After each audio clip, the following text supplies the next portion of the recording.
getting darker and darker, and there's just no way right now for these drivers to know exactly what's going to happen. These guys are going to have to be really, really careful and tiptoe around the track until it's either stopped. Not even 10 minutes into this race, and I feel like we've got enough strategy going on for a whole event, but still a long, long way to go. There's Yellowstone, there's Yosemite, but for racing fans and for Grid Life's Elkhart Classic, the destination is Road America, the National Park of Speed. Free ride in the front of the field here. Look at Emil Tab up the inside for the race lead. We head down to the first corner. And these guys have no idea what they're coming into. Look at this field. They're 2 wide, 3 wide, a couple places slipping. Side by side for the race lead. 54, 48 through 3 and 4. Working lap number 60, 110 laps to go.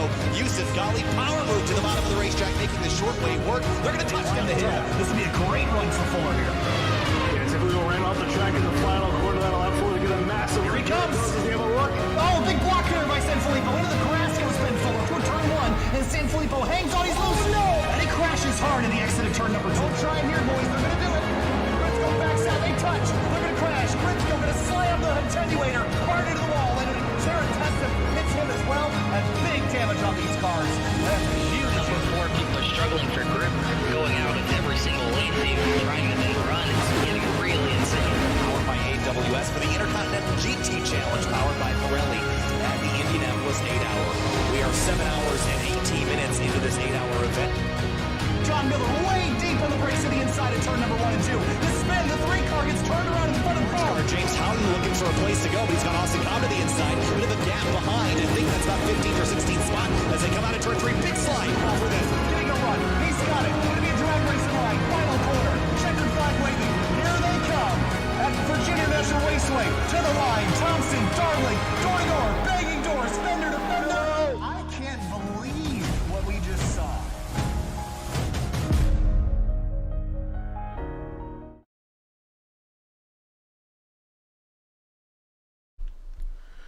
Long Beach has the reputation of being one of the toughest street circuits in America and also one of the most famous, being a host to Formula One, the United States Grand Prix for a few years, then switching over to IndyCar and also seeing some sports car action. Well, you're definitely going to like what we're having tonight with the Lamborghini Super Trofeo Series brought to you by SCRS and LazyRocket coming here to the streets of Long Beach, California. My name is Fini DeCuna here with Tom O'Gorman, and Tom, really looking forward to seeing this race unfold.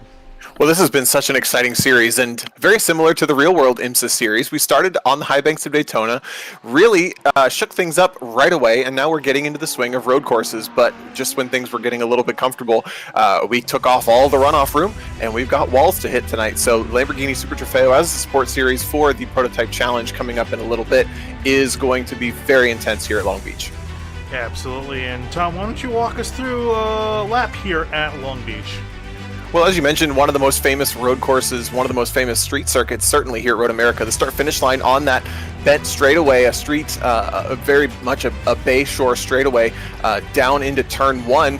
A corner that, in general, here at Long Beach is kind of less is more. If you brake a little bit earlier, you roll more speed, you're going to be faster. Through turn 1, into the fountain corners at turns 2 and 3, very, very tight at turns 4, and then it opens up a little bit at turn 5. A short breather before the next left-hander at turn 6, a run down to turn 8, and then a little bit of a back straightaway, get some draft into turn 9, and then that very, very tricky complex into the hairpin at turns 11 and 12, back onto that front straightaway. It doesn't take very long to get around here, especially in a GT3 car, but again, the consequences are very high. Yeah, absolutely. Here as we come down to qualifying, drivers already out on the track putting down lap times, and it's none other than DJ Alessandrini who's been up near the top of the standings, and after seeing DJ race in a multitude of different series and a multitude of different cars, I'm not too terribly surprised to see his name up near the top of the ticker. Yeah, he's a driver that's really taken to the GT3 cars recently, found a reignited interest in them, and hasn't always been the biggest fan of this style of car, the more downforce, power-driven kind of car like this, but really has been motivated to figure them out lately, and I think that and coinciding with this series has really complemented each other, and he's undefeated this season. He's won at Daytona, he won at Laguna Seca last week, and both were very different races. One of them very influenced by draft, one of them just influenced by raw pace. Last week at Laguna Seca, he absolutely checked out, and if you look at the standings on the left side of the scoreboard, he is on pole by about 2.5 tenths, but Zach Buchanan, who was so strong at Daytona, seems to have found some pace again this week after a little bit of an off week last week at Laguna Seca. Yeah, I'm not too surprised. I imagine Zach's been putting out quite a bit of practice here. I've known him being pretty good in GT3 and especially the P2 cars. Ran the Daytona 24 with Kyle Heyer in one of those teams. I was in the other car for Project 2. That team was a very fun event. Looks like he's slowing down. Not sure if he's trying to get warmed up here for a second run. And slowly approaching the hairpin. I think he's lining up for one last run here. I'm kind of hoping he does so we can get a nice look at this track. Beautifully done, I must say. It's much better than looking at the point cloud data around here to see some actual buildings and some beautiful scenery and tracks out. And there you see him finally jump on the gas. And let's stay on board with Zach Buchanan here as he tries to put a solid lap down. See also if it's good enough to beat DJ Alessandrini. Well, as you mentioned, this is kind of the newest car-track combo that we could possibly have here in iRacing. The Lamborghini is one of the newest GT3 cars, only next to the BMW M4 GT3 prototype that is inserted into the game. But the Long Beach edition from long-time tech track, which just means the scenery wasn't completed. The textures have generally kind of been there for a long time, but now really a completed and, as you mentioned, gorgeous street circuit. You see how tight it gets there at the fountain corner. This is, in my opinion, the hardest and tightest corner. That wall comes up super fast at turn 4 and then jumping the curbs at turn 5 all the way out to the wall. And I mentioned that kind of less is more here. I think that this is not a track that rewards exuberance and pushing the limits of the car. I think this is a track that really rewards being tighter, tidier, and keeping the car within its confines. Because again, if you cross the line, you're just in the wall. Yeah, absolutely. Pretty much there's no line to cross other than the lines, of the street itself. And you can see right there, the track is fairly tight. Maybe not tight as a street circuit like Detroit, but definitely tight enough, especially in some sections. Especially in the first sector of this track heading through the fountain, very tight. And even this last sector as he comes up to the infamous hairpin. And I must say, you can see him going through the hairpin. He didn't just take up all room just to get enough speed out of the corner, which definitely doesn't help. That's pretty much the tightest you can turn these things. I remember doing a few GT3 races when this track just came out, and wow, that turning radius does not lie. It is very tight, very hard to get through here in any car. As you see Zach Buchanan come across the line, he did not improve his time, so he's going to have to settle for second place. Yeah, exactly. It's basically full steering lock there at the hairpin, which definitely wreaks some havoc at the green flag. Here in the simulator, that green flag is thrown relatively early, so it doesn't take more than maybe the first 4, 5, 6 rows to get onto that front straightaway before the green flag is flying. And because of the car counts that we have here in the Super Trofeo series with SCRS, there's a lot more rows than that, just 2 or 3, than 3, 4, 5. Looking down the list, again, another driver that has had some strong performances there in 6th, Carter Kundinger, in the 118.7. He sits 6th, and he's been pretty strong both rounds, but right now it's Maxwell Brown that we're taking a look at, who sits 3rd. So that's the top 3, and pretty cool to see the top 15 really covered by 1 second. That's a lot closer than I might have expected. Yeah, and especially at a track like this, where I would definitely say the driver, the better drivers will prevail here as we cut to getting ready to set up for gridding here at Long Beach. And we'll definitely have to run through some important notes here for Long Beach, because I think there's definitely some things drivers need to pay attention to, especially on the opening lap. But let's cut down to the drivers lining up on the backstretch, and let's go through your starting lineup. And starting on pole is DJ Alessandrini. Next to him, Zach Buchanan's going to be starting in 2nd. Farrell in 3rd, with Maxwell Brown lined up in 4th place. And then moving on back to, sorry, trying to get this going here. Give me 1 second. There we go, that's a good button. Max Waldblum going to be starting in 5th place, with Carter Kundinger in 6th, Isaac Snyder in 7th, Mo Islam going to be lining up in 8th. And the last row we'll go through is James Miller starting in 9th place, with Jason Hansen starting in 10th. Mike Leader in the 53 going to be starting in 11th. Albert Jones going to be starting in 12th. But one of the things I definitely want to cut to, I have some keys to the race. Fairly repetitive, but I think stuff that definitely needs to be mentioned. We talked about it a little bit in qualifying, watching the walls around this track. Very tight. You can see right there that you can maybe head 3 wide. You would be absolutely insane to head 3 wide into turn 9 down here for some of these corners, but especially one turn I want to talk about too, and I have a feeling we're going to get a great chance to talk to, is about the fountain. Yeah, if you can see there's basically no inside limit. You can kind of just mow the grass through there, and there is an extent that you want to be up on that big curb, but it doesn't really get very tight because of how many changes of direction you get to basically thread the needle into that section of the track. And I do think that if we make it through turn 1, we're not in the clear. We have to make it through both turn 1 and the fountain. Yeah, and then again, there is a chance of a caution if there is congestion of cars in this corner in particular. So I have to keep an eye out and see if that's the case. So definitely another thing for drivers to keep in mind, especially if you're starting towards the back. Be prepared for the drivers ahead of you to slam on the brakes. And also we talked about the hairpin as well.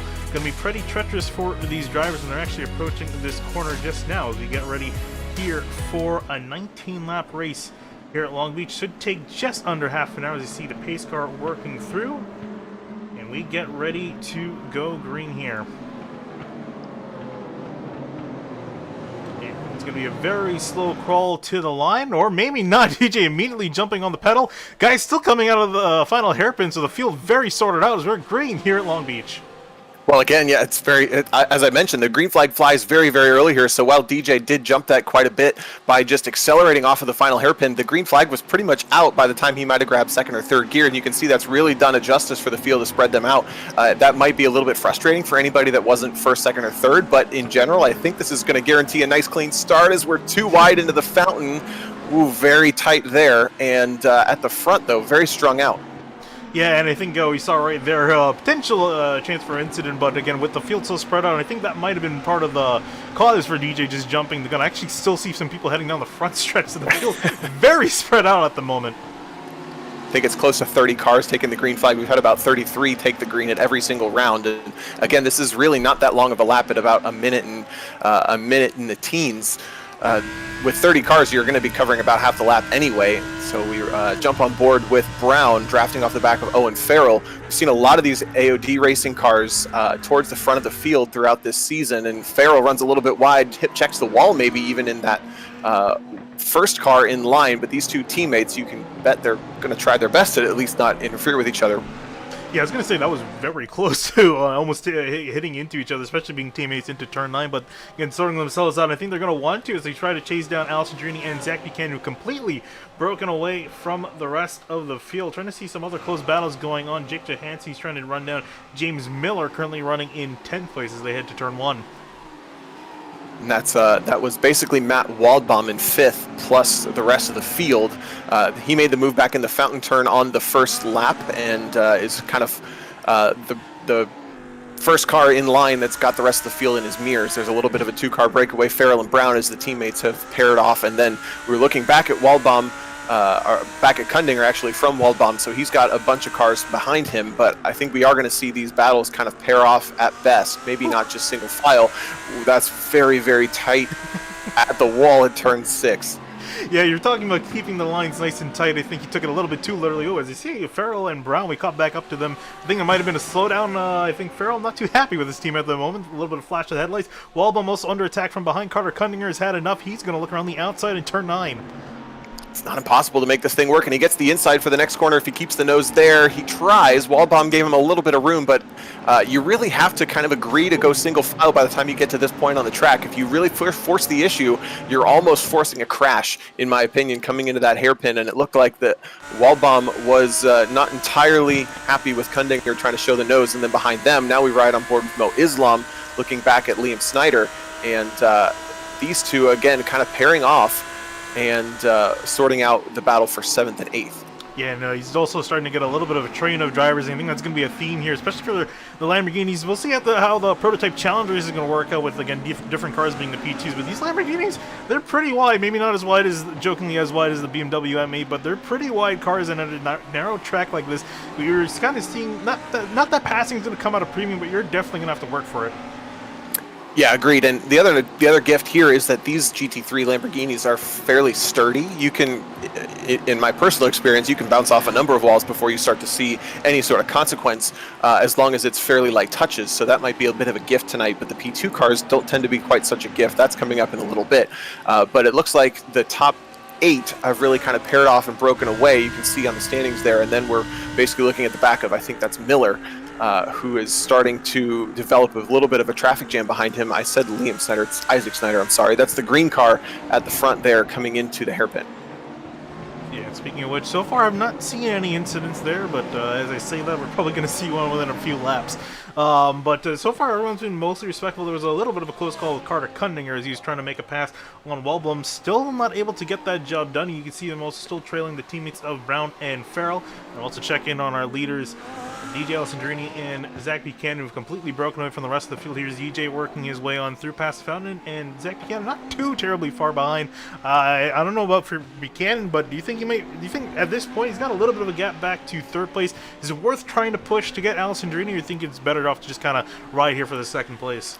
No, I think he does have to push, and I think he's probably really been doing that. I don't know that he's got necessarily the raw pace, but I do think that in this round particularly, lap traffic is going to become an issue. You see there he tags a little bit of the inside wall. One of the things you do have to deal with here is when you push the limits, sometimes the internet doesn't know where you are, so sometimes it thinks you might hit the wall and then it figures out you didn't. But again, with that lap traffic, we have over 16 laps to go, coming to the line 15 laps to go. Alessandrini is in a position where he's likely going to catch a number of cars behind. So if Zach Buchanan just keeps pushing, he doesn't necessarily have to turn in qualifying laps every single time, as long as he's within a couple seconds of Alessandrini. If DJ catches cars coming into turn 1, he's going to hemorrhage time until he gets to about turn 5 and still have a hard time getting by him. Yeah, I'm trying to look at the times. The current, most of the back markers in the field are running around 22nd, 23rd, 24th, is running through this section of the track here. So we're about half a lap behind DJ, and for reference, here's where DJ is right now. So about half a lap behind, and probably could catch them, especially if there's trouble. And that's the thing, too. Again, we still have everyone pretty much running. I think there might have been one or two guys that might have had some damage. I see Benjamin Pagula, I think he might have had a trip down pit road, but other than that, that car looks fine. So, if there is a track blockage, you got to be careful. And I mean, there's no way that he can know if there's a track blockage until he gets there.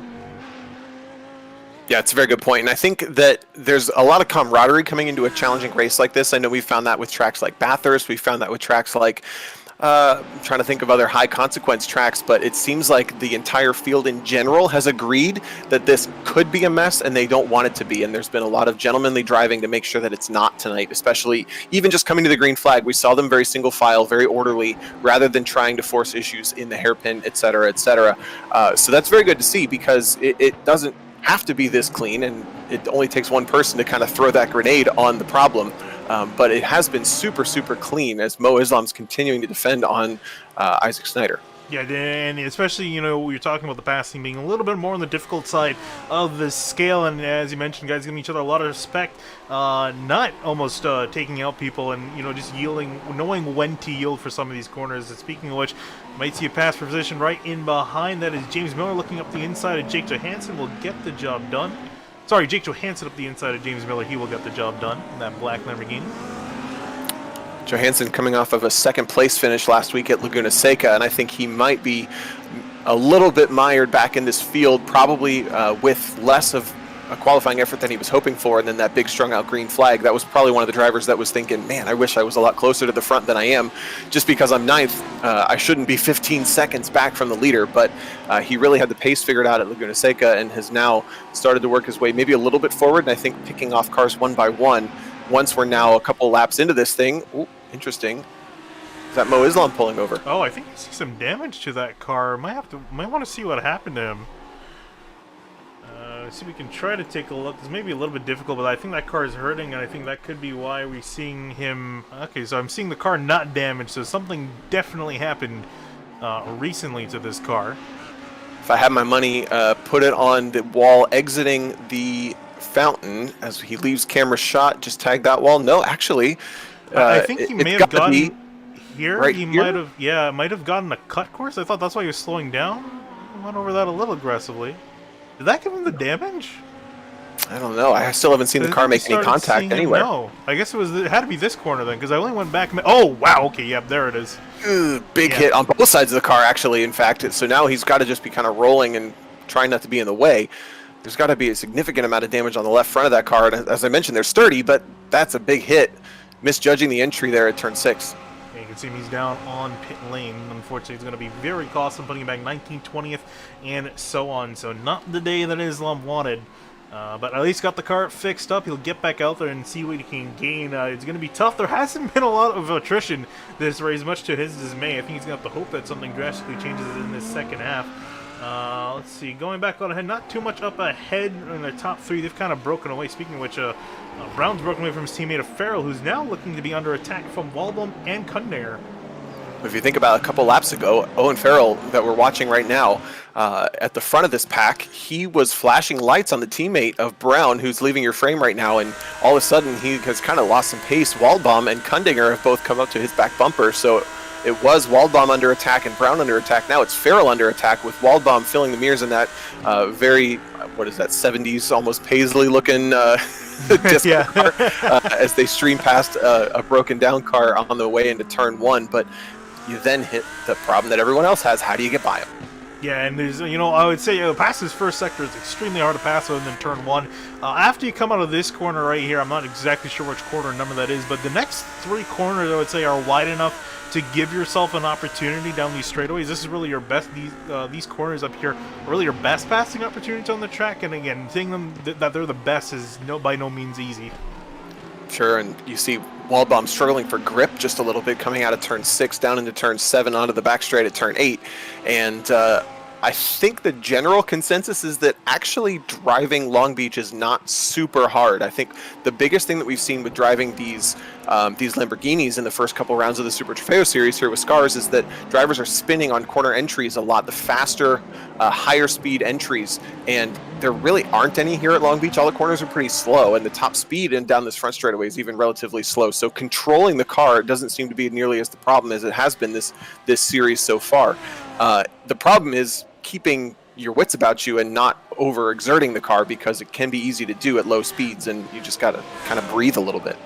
I was wondering, I saw cars slowing down in the background. I was thinking there was Benjamin Pagula being a nice guy, letting everyone else out of the way as he goes a lap down, trying to stay out of the major battles and let these guys duke it out. Speaking of a battle, pass going on in behind, I want to say, I think that was Ryan Plor we saw in the red and black machine trying to get around Mo Islam, who's also a lap down. He's able to get it done. That's Derek Rovell, I believe is how you say that name, sitting in the 38 machine. Actually, sorry, that is not Islam. It's just, I think, the same team as Islam. Here's Derek in the 38. I think Islam's running the same paint scheme. Yeah, okay. That's why I was getting confused. Yeah, so that was the battle there for 11th with Plord, Rolleveld, and Unterkoffler. And it's been also kind of interesting to see the AOD racing green cars, those neon green cars that you see both with Rolleveld and Islam. Pretty much if it's neon green, you can bet they're on that team. There's 3 of them. And they were super strong at Daytona, but they haven't had the pace at the Laguna Seca and so far right now, Long Beach rounds. But the AOD red team with Brown and Farrell has been much faster, both at Laguna Seca and this round. So kind of ebbing and flowing. They're all under the same bigger umbrella, but they kind of break themselves out by color. And those guys have found the pace on the proper road courses. Daytona is kind of the outlier there. Yeah, I was going to say, I think it might be that they're just not as good at some of the more technical tracks, like you could say, for Laguna Seca and definitely Long Beach. But I think maybe you said we are heading to Road America next week, so I think that might suit the green team a little bit better. Yeah, very possible. I said red. It's the white team. So there's red, white, and green. And Brown and Farrell are both a part of the white team. You see on the nose of that car with the red accents. Then in the background, it's Kundinger, who's a part of the red team.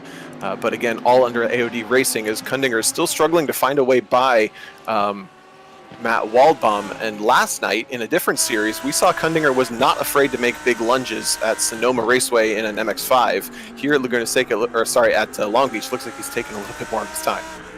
Yeah, indeed. And you can see some of them some drivers taking a little bit more of those curbs. You can see those sawtooth curbs on the inside after the normal painted curbing.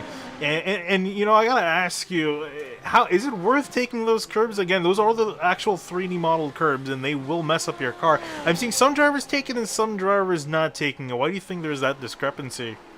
My experience with the GT3 cars is that they're pretty friendly, and if you just kind of roll the center of the car over them, they're pretty happy. So at both turn 5 and, as you mentioned there, at turns kind of 9 and 10 at the end of the back straightaway, if you just kind of center punch those curbs, you can kind of split them.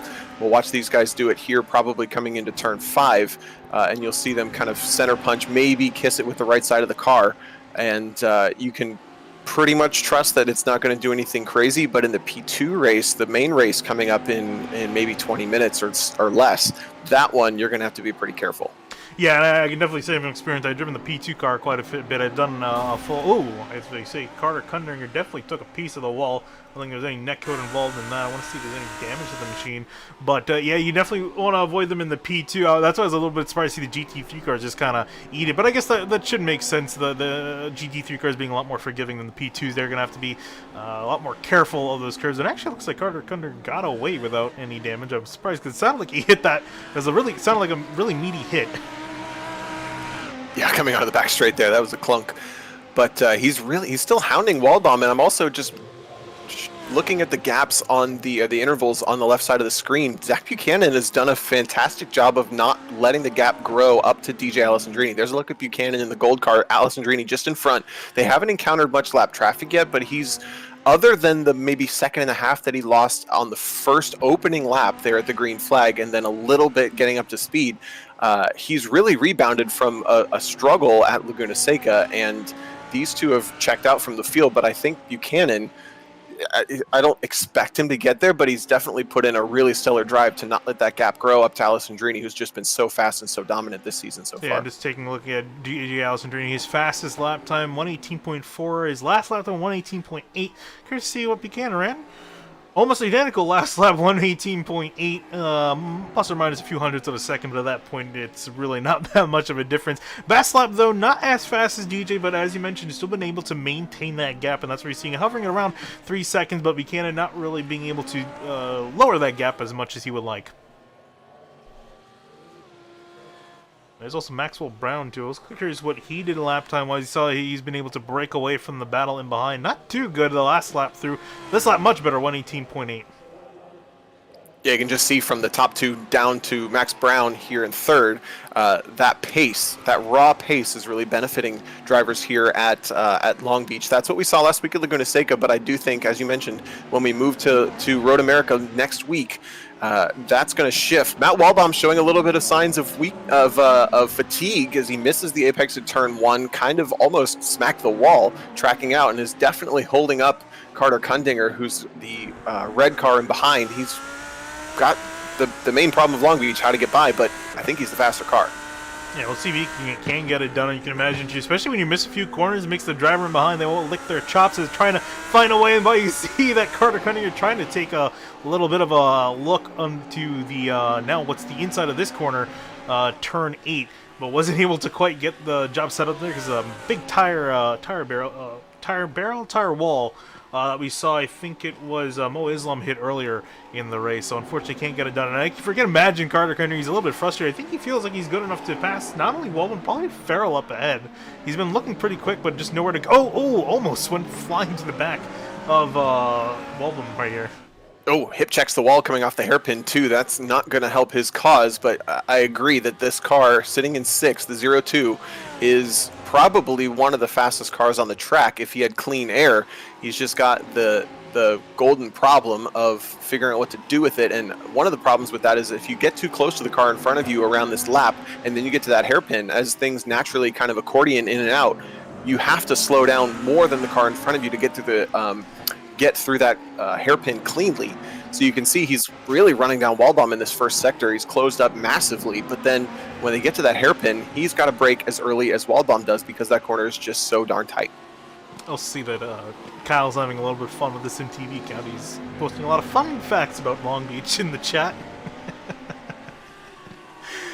He's just a list of fun facts about Long Beach. So if you want to take a good read of that, I guess feel free to look in the chat after the race for anyone that's watching this, because I guess it looks like it's an interesting read. But looking at Carter Kundinger, still trying to work on the 90. Do you think he's going to get desperate at some point? You've seen Carter Kundinger race in this series, and I've seen him race in the past. It doesn't seem like he's too overly aggressive, but maybe things have changed. How has he been in the last 2 races? You think he might not that there's much of a chrome horn on this thing, but I guess the Lamborghini wedge should throw it into the back of Waldblum here, because I gotta imagine it's a little bit frustrating.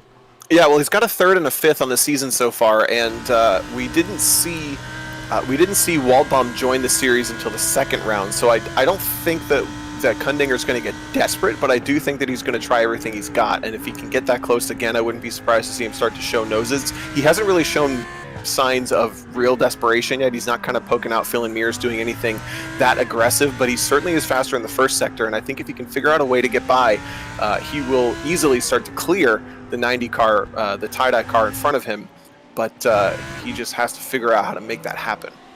Take a look at some other drivers in the field. We mentioned Sean Unterkoffler has been fairly quiet day, and I'm a bit surprised with this. I remember seeing Unterkoffler, oops, sorry, didn't mean to click that one, seeing Unterkoffler do pretty well in the Porsche Cup.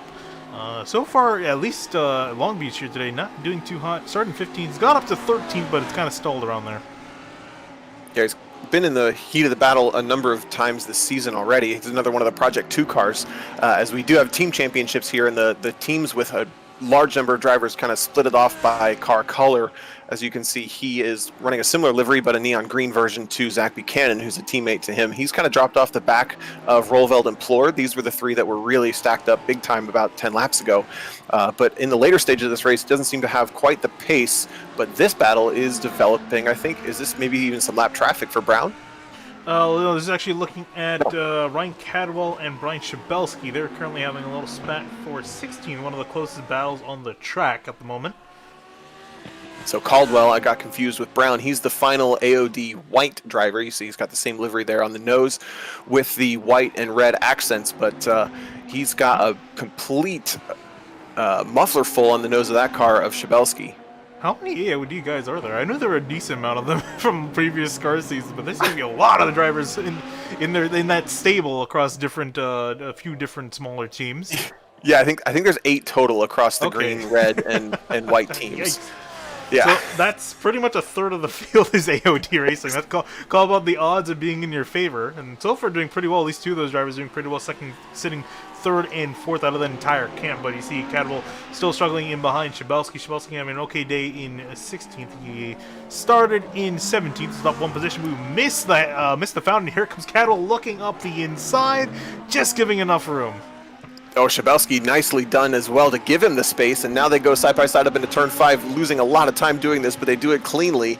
And you saw the car behind showed the nose coming into turn 1. Shabelski then missed the next corner, and all it took was just to fill that mirror. Now he runs wide, and Shabelski gets the positions back. I want to see if he got a piece of the wall. Might have got a little scrape, but I don't think anything that should harm the car for the remainder of the race. Coming down to its ending stages here. Going back up to Carter Kundinger, who just lost a decent amount of time to the guys up ahead. I want to see what happened to him. Oh yeah, he was up beneath the rear wing of Matt Waldbaum coming into turn 1, and then up into... Did he? He might have gotten a little aggressive on... hang on, I think I know what this might have been. Yep, this might be a little tough to explain, but you can see them coming down into turn 1. If the center line of the car crosses that red line, which right there it does, you get a 1 second or so penalty. You have to slow down and bleed that off. So I think I totally agree, a cut penalty into the braking zone of turn 1. Yeah, a bit unfortunate to see for him. He's going to definitely get pulled out of that battle. He was fighting for 4th place, but unfortunately, actually no, wait, was that 4th place? Wasn't he? Hey, I think we're missing a driver. Well, he was 6th, but now this looks like a different car. That's the car with some big damage. Yeah, that's who we're looking for, and he is currently, Matt Waldbaum, 22nd. So somewhere along the line, as we were looking at Kundinger's cut penalty, Matt Waldbaum looks to have stuffed the car into the wall big time. Tons of damage down the left side of that car, and that promotes Kundinger back up to 5th, the position that he's been trying to get this entire race, and shifts basically everybody up 1. Waldbaum out of this one. That's a big development. Yeah, I'm sure he's wishing whatever happened to Waldbaum happened probably a little bit earlier in the race, so that Carter could have taken advantage of it. But for now, it looks like, Emily, unless something happens to the guys up ahead, it looks like he might have to settle for 5th place. Taking a look at where DJ is. Here's that lap traffic we were talking about. Probably not going to be as much of a factor as we thought, but I mean, you still have a lap and a half, and a lot of things could happen. Yeah, and if you look at the gap, Buchanan has started to close up on Alessandrini. Actually, it's been hovering at about 3 seconds right now, 2.7. So if there are 2 laps to go and Alessandrini is in traffic, this thing isn't over. Buchanan could still possibly get there as Isaac Snyder goes wide to let Alessandrini through. That's not what Buchanan wanted to see, but this is not a great situation for Alessandrini to be in. He does have a bit of a buffer, though, up to the next couple cars.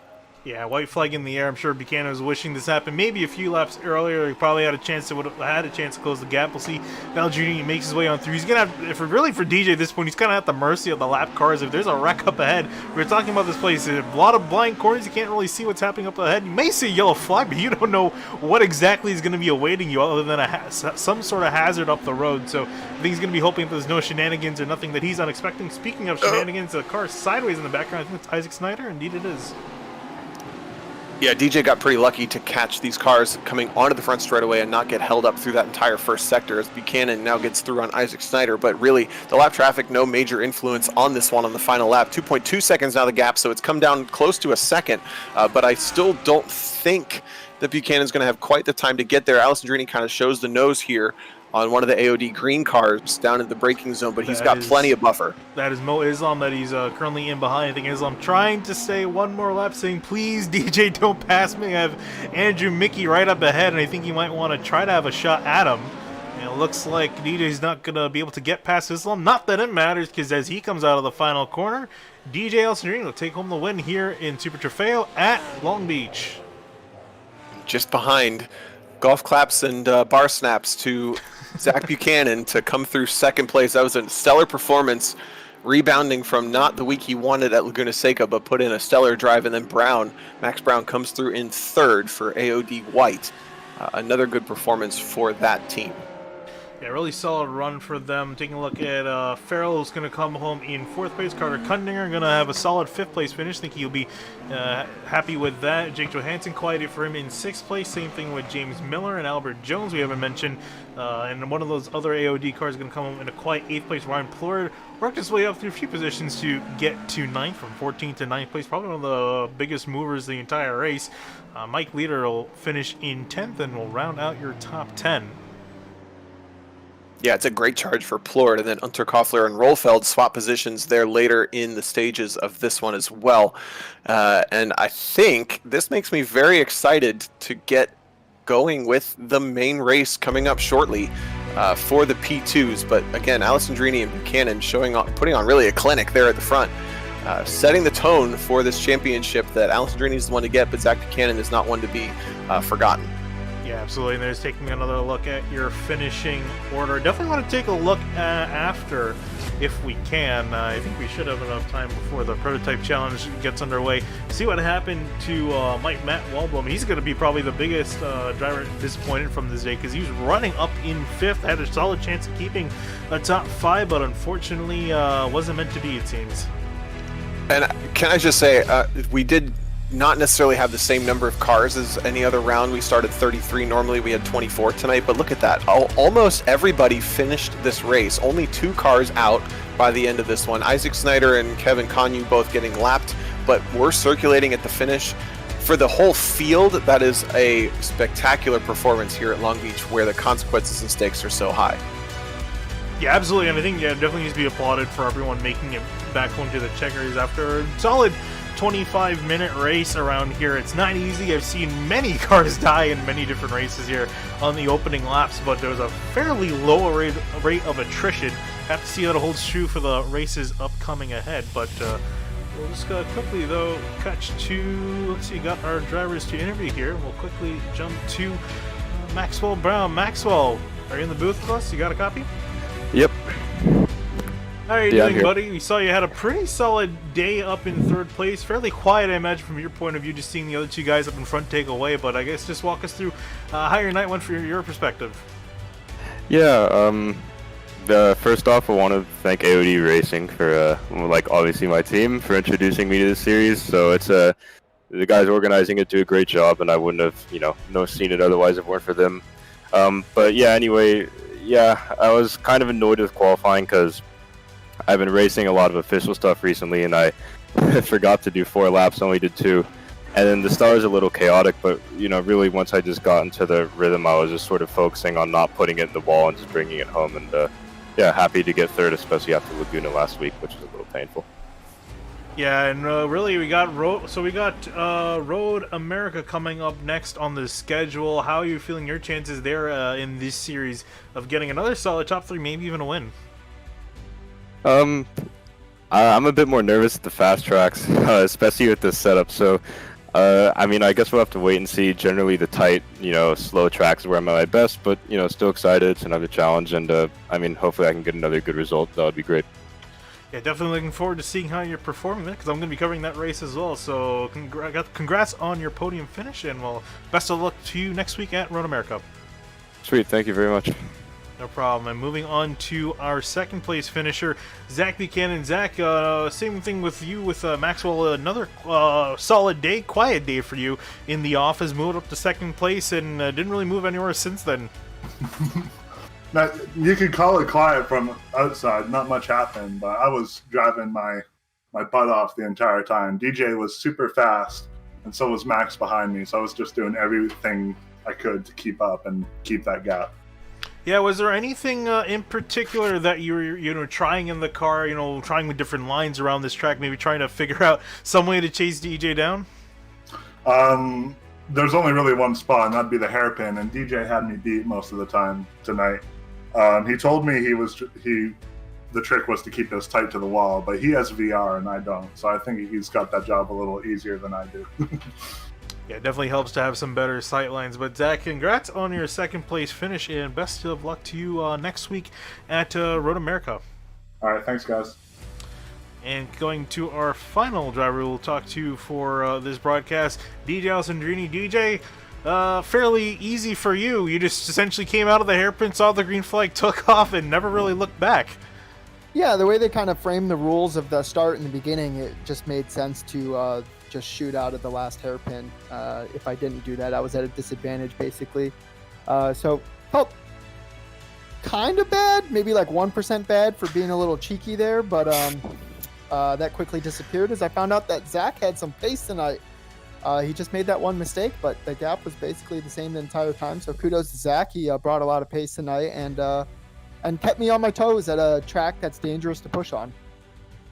Yeah, and definitely seeing Zach being the one that is keeping you on your toes in this series. Looking down further down the rest of the schedule, any tracks that excite you that we're going to next? I don't know what the schedule is. Hey, let me see if I can pull up something real quick. I was looking at it just a little bit earlier. If Road Atlanta or Road America is in there, or maybe Brands Hatch, any of those tracks would be pretty fun. Yeah, we got Spa, Le Mans, Monza, Road Atlanta, Watkins Glen. Yeah, I'm looking forward to Road Atlanta. Monza's pretty fun in the P2 car. I'm not sure how it will be with a high downforce setup in the Lambo, because I think that's what we'll probably be running there.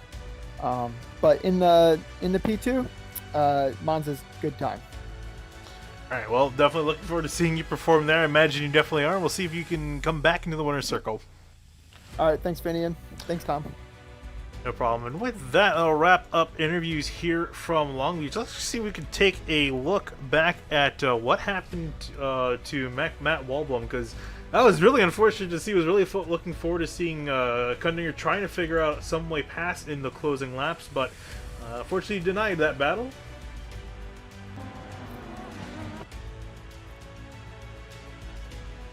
Trying to see here, because I'm curious, maybe, you're talking about him maybe being a factor. Maybe Kundinger could have probably been the one that might have actually been involved in that. We don't know. Yeah, it was Kundinger that had the cut penalty coming down into turn 1, and while we were focused on that incident, somewhere in the first half of the lap, Matt Waldbaum, who had been running in the 5th position, stuffed the car in the wall, heavy damage on the left side of the car, and was basically promoted everybody in the field all the way up one position, but we didn't quite get to see it happen. But as we look at the championship-wise, a couple of things stand out to me. I think tonight maybe was a little bit of a warning shot across the bow from Zach Buchanan to DJ Alessandrini, who is, of course, undefeated so far this season, and you heard generally pretty calm in these post-race interviews, but for him to say that Zach had some pace tonight, I think if whatever Zach did tonight, if he can just keep doing it, he's going to be there eventually to try to take DJ down. And the other part is really from Max Brown's interview. He mentioned the high-speed tracks. He says he's not as comfortable at them as he is at some of these lower speed tracks, which we've been going to for the past 2 rounds. I think we're going to see that ebb and flow just a little bit, because these cars can be more challenging the faster they get. Obviously, that sounds like an obvious statement, but the balance of these cars just gets hairier at higher speeds. So the 2 solid ones, obviously, Allison Drini and Buchanan seem to have a really strong handle on these cars, but I think we're going to see the rest of the field show strength this championship. Yeah, definitely, I could agree with you on that. We saw Zach Buchanan jump into the Ferrari Challenge just last season, and while not exactly the Lamborghini Huracan, a fairly similar car, being a mid-engine GT3, so similar style, and he's had a little bit more seat time, and I'm sure DJ also had some decent amount of seat time as well, but definitely started to see, as you mentioned, a warning shot. So we'll see. Buchanan maybe could try to end up and reverse the order here on a few occasions in the upcoming races, but also have the incident for what happened to Matt Waldblum here as we try to take a look at what happened to him. So this is coming into turn number 8.